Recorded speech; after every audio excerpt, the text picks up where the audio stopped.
Hello, hello, hello. Magandang araw. Welcome to my channel. Ako nga pala si Mystico Moreno, or in short, Miss Mo. At dito sa aking channel, we will manifest love and light sa inyong Tagalog love reading ngayon na mismo. Okay, so ang gagawin natin today ay no contact love reading. At tingnan natin kung ano masasabi kong energy from the collective. And this no contact love reading ay para sa lahat ng Earth signs. Taurus, Virgo, Capricorn. Maraming salamat pala sa lahat ng Earth signs na patuloy na sumusuporta sa akin channel. Sobrang appreciated po ang inyong love and support. Please continue to support my channel by liking this video, give it a thumbs up. And comment na rin kayo sa baba, lalo na kung nag-resonate ng reading after nyo mapanood hanggang dulo. Okay? So, sa mga bago, kung nag-resonate sa inyo ang mga readings ko at gusto nyo pang makapagsubaybay, subscribe na para updated kayo sa mga ipopost ko pang videos and para mag-grow din yung channel ko pa at marami pa akong magawang love readings para sa inyo. So, yeah, thank you. So, bubunot ako ng cards from this deck and then I'll pair it up with the other deck to interpret the reading better. So, yeah. And using this deck, yan. So, by 4 pairs. Mamaya, along the way, explain ko naman ano yung each pair. So, as I always remind sa aking channel, this is a collective and general love reading, so it may or may not resonate with everyone. Take whatever resonates, leave the rest behind. Kapag hindi talaga, huwag pilitin, abangan na lang yung mga susunod ko pang love readings. Best to book a personal and private reading. Nasa description box lang naman yung email address ko. Kasi yun ay mas naka-align sa inyong energy. Okay? Yan, sige. Let's begin. So, Earth signs. Ano ba ang current energy? And how are you dealing with this no contact situation? So, I'll get the 7th card. Dahil July pa rin naman ngayon. So, ito, yung first pair would be, ano yung energy mo? Towards this no contact situation. How are you feeling? Ano yung how are you dealing with this and how it's affecting you? So tingnan natin. Paired with Ace of Swords. Oh. Okay. Yeah. It's confirmed that nasa no contact situation ka with your person with the Hermit card here na signifies the energy na you want muna time for yourself. Gusto mo muna ng space talaga from this person. Gusto mo muna mapag-isa. Ayaw mo munang kumausap ng iba. Even siguro with friends who's aware of what's going on. Parang teka muna, I need a break. Parang gano'n yung energy mo. Huwag niyo muna akong kausapin. Gusto mo munang pag-nilay-nilayan, pag-muni-munihan ang mga nangyari, kaganapan. So, something happened between you and your person, obviously, and it led to a no contact situation. Pwedeng hindi kayo nakikita, hindi kayo nag-uusap, walang text, walang calls, and you're the one who wanted it muna for now. However, the energy that I'm getting is with the Ace of Swords, you'll be the one initiating it. Parang ang usapan is, hayaan mo muna ako mag-isa, pero give me time at ako na lang yung mag-reach out sa'yo pag ready na ako. Parang ganun yung energy na meron sa'yo with regards to this no contact situation. So, Inantay ka na lang siguro ng person mo na maging okay and mag-initiate ng contact at mag-reach out sa kanya ulit. So yeah, whatever your situation is, I mean, kailang nakakaalam pero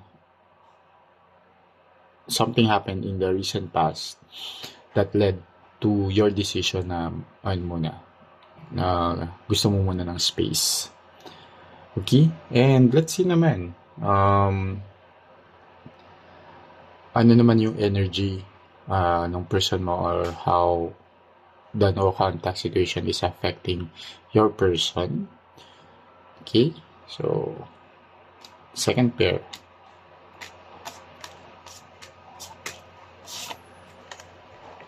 Page of Swords. Okay. And paired with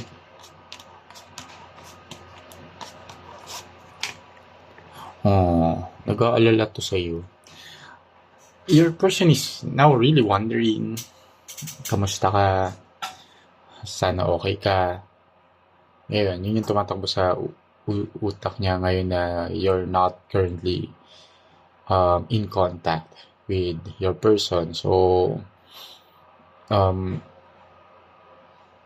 kasi Page of Swords, may energy siya ng curiosity and vulnerability na medyo parang, syempre, hindi mo nakikita kasi nga, no contact kayo. Pero,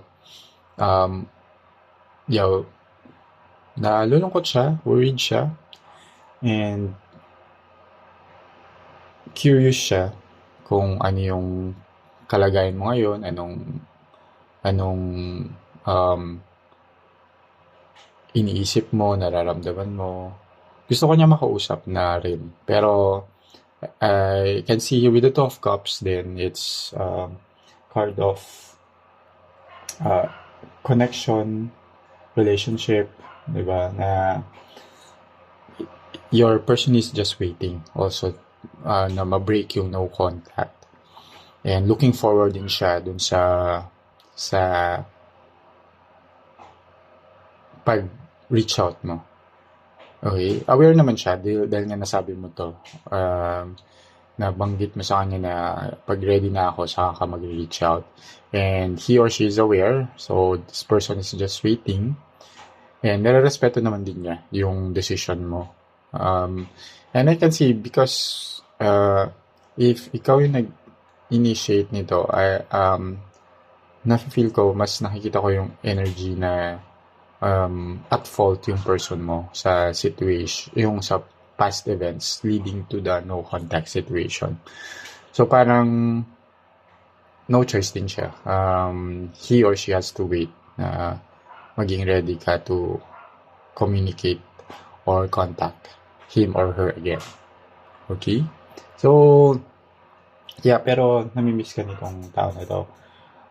Gusto niya na mag-reconnect kayo. Pero aware din siya na kapag pinilit niya, mas lalong magtatagal yung no contact situation. Kapag in-insist niya na mag-usap na kayo, mag-keep na kayo, alam niya, aware siya siguro sa personality mo din na pag pinilit niya lalong hindi mo magugustuhan or lalong ma-piss off ka lang and longer yung magiging no contact ninyo. Okay? So yeah, I mean, I can see here this is just a temporary no contact situation. Yan na lang, parang kinakalma mo lang muna yung sarili mo. You're just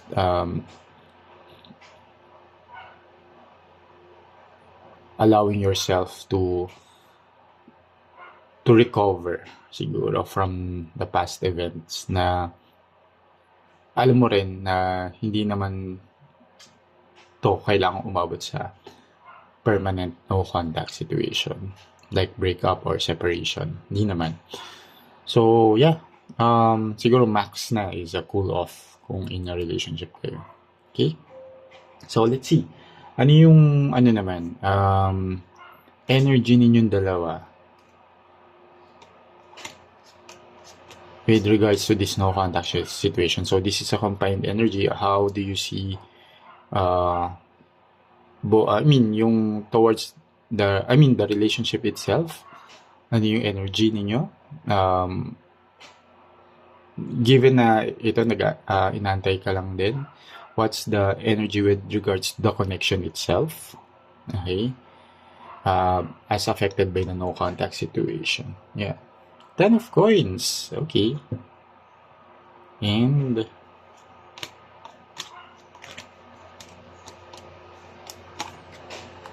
Eight of Swords.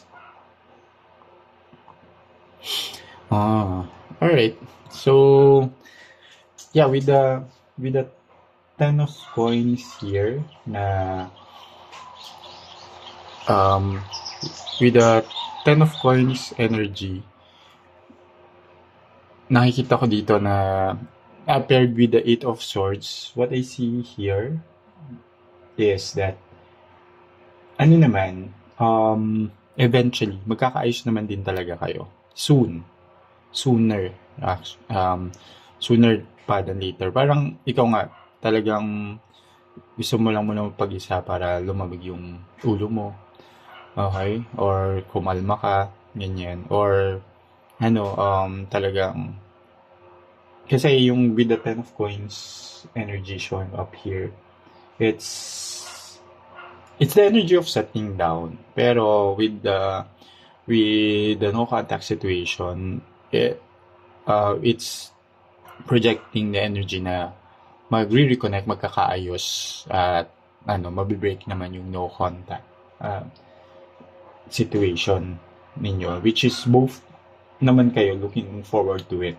Okay? Mas siya, lalo na siya, very looking forward to it. And kasi nga alam naman din niya na fault din niya, kaya nag-lead sa no contact. Pero here although with the 8 of swords, ayan, medyo at the moment na no contact kayo, medyo yung feeling ng person nyo medyo helpless. Parang ang nakikita ko dito, you're the one in control. Kasi nga, you're the one nagsabi, ikaw din nagsabi na ikaw yung kukontak pag ready ka na. Pero yung isa, gustong-gusto na magkita at mag-usap kayo, pero wala siyang magawa, parang ganun.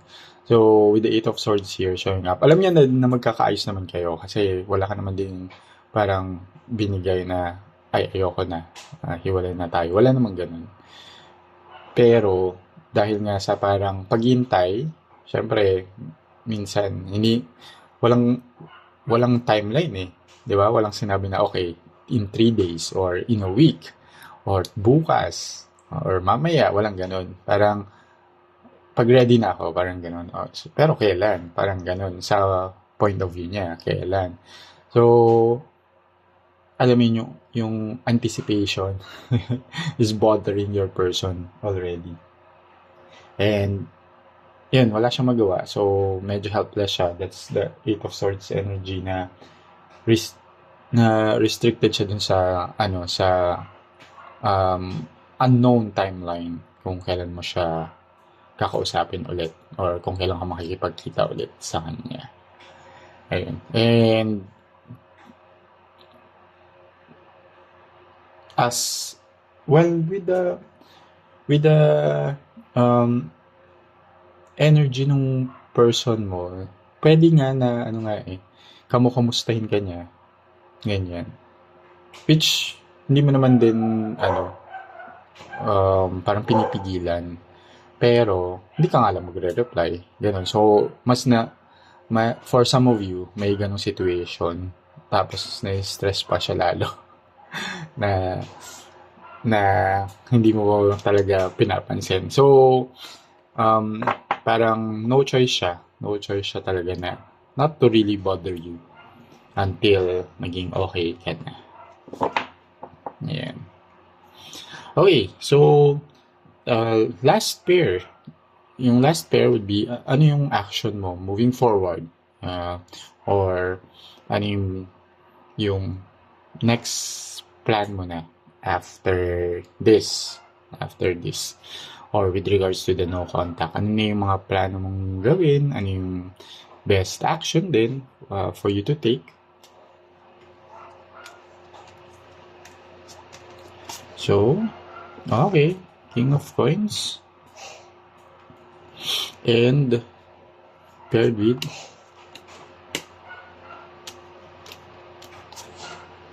oh, alright. The World. Yeah, yung action plan mo naman talaga is to resolve this thing, na to work things out and to ano lang, gusto mo lang tapusin. Ayaw mo kasing na parang hayaan lang na sige, go na, mag-usap na tayo ulit. Gusto mo munang tapusin din yung process, yung pinagdadaanan mo din. Kaya kailangan mo ng space kasi gusto mo talaga siya na sure ka na okay ka na, kaysa parang pinush mo na yung na maging okay kayo pero ikaw mismo hindi ka pa talaga okay, or may mga agam-agam ka pa, 'di ba? Magkakaroon lang may iipon lang na resentment sa end mo. So gusto mo lang talaga na fully okay ka na. And totoo naman yun that you're standing ground with the King of Coins here, na talagang pinapanindigan mo din naman yung sinabi mo. And gagawin mo naman din ng action soon kapag okay ka na. That's the King of Coins energy. And you're still into this person. Of course, nasaktan ka lang siguro. Or well, hindi lang siguro, nasaktan ka. Kaya gusto mo muna talaga na i-organize yung thoughts mo and feelings mo. And once you're okay, na you will take action naman. Take action. And with the World card here, na ang goal mo rin naman talaga is to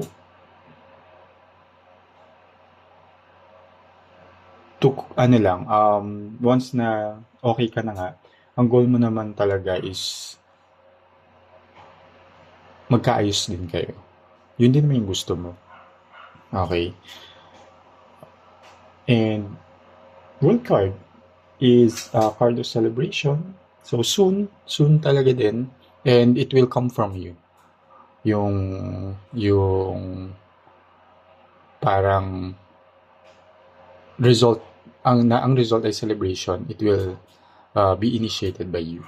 Kasi yung person mo, inaantay ka na nga lang eh. Parang ready na siya mag-celebrate kapag kinontak mo siya. Ganon. So, nasa iyo ang susi ng celebration in the end. Okay? So yeah, I will seal this reading or close this reading with an oracle pair, which would be the final message or advice from the universe. Okay? So, tingnan natin. Ano bang message ni universe?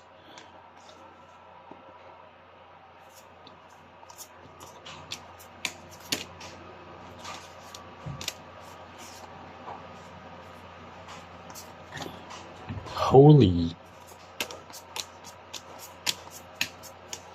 and pomegranate. Okay, so see, Holy is a card of strength, renewal, and hope. So I can see here naman na talagang may pag-asa naman talaga magkaayos to. Again, hindi mo naman talaga close yung door. And renewal. So this space or this no contact situation is actually allowing both of you to properly heal and be ready to renew or reconnect. At mas magiging okay nga yung connection kapag properly healed or okay na yung both parties before mag-reconnect. And yeah, just the strength here shows na both of you are doing fine, and the relationship is strong enough not to really be na hindi siya mag-end into a permanent no contact situation. And Pomegranate is a card of growth and balance, meaning na with this lesson learned, di ba? Na as you move forward, dahil may mga ganito kayo experiences, nag-grow din naman talaga yung relationship. Ayun. So, sana nakakatulong itong reading na to. I hope na nabigyan kayo ng insights and guidance sa current situation ninyo, lalo na kung nag-resonate ang reading. Pero always use my reading with discernment. And, ayun, kita-kits na lang muli sa susunod ko pang love reading. Ako si Mystico Moreno, or in short, mismo. Ingat!